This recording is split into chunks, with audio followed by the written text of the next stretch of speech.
Although Brandyn Mitchell knew that as a soldier he might face enemy gunfire, he nonetheless joined the Army Reserve to serve his country. Yet it was at Lake Ray Roberts where Mitchell died last Saturday, at the young age of 25. Mitchell did not die in vain, but rather gave his life to save that of his soon-to-be stepdaughter, 6-year-old Keira Herrera.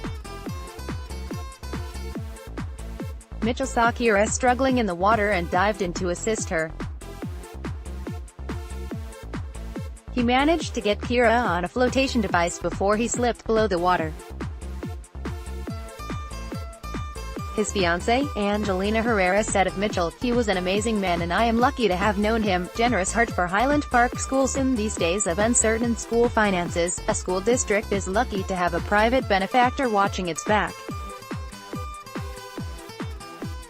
This week, Highland Park ISD received the largest gift in its 104-year history, $10 million from the Clements Foundation to the private organization that raises funds on behalf of the district.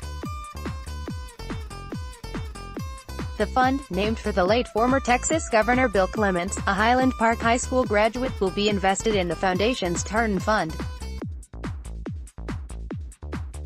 Interest will be used to support the needs of district teachers.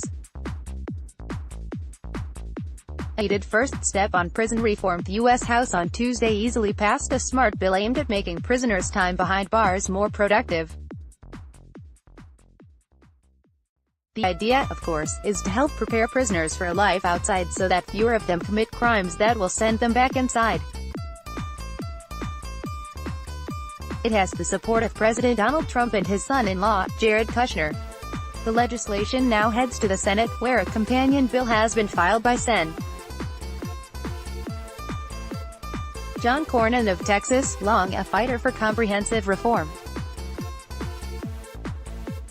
The bill leaves out much of the badly needed sentencing reform that has driven efforts for years, but we're heartened to see the First Step Act, as the bill is called, move from one end of the Capitol to the other. We look forward to a rigorous debate in the Senate about reforms that go further than this bill, but for now it's time to applaud the work done so far. Texans shirk a civic responsibility. If you didn't trek to the polls last Tuesday, this misses for you. Fewer than 500,000 of 21.3 million voting-age Texans came out to elect nominees in this week's party runoff elections, an embarrassing statistic. Our disappointment is bipartisan, but Democrats performed particularly poorly. The party experienced the worst runoff turnout in almost a century, and 4 Texas counties Democrats didn't bother to vote at all. The political context of this year's runoff shines an even harsher light on these outcomes. 2 prominent Democratic gubernatorial candidates and several competitive congressional districts generated a lot of campaign buzz in the last year, all of which seem to be the beginning of a new era of Texas political engagement. Not so much. A dearth of ballots relegates hopeful hype to empty words. What's your view? Got an opinion about this issue? Send a letter to the editor, and you just might get published.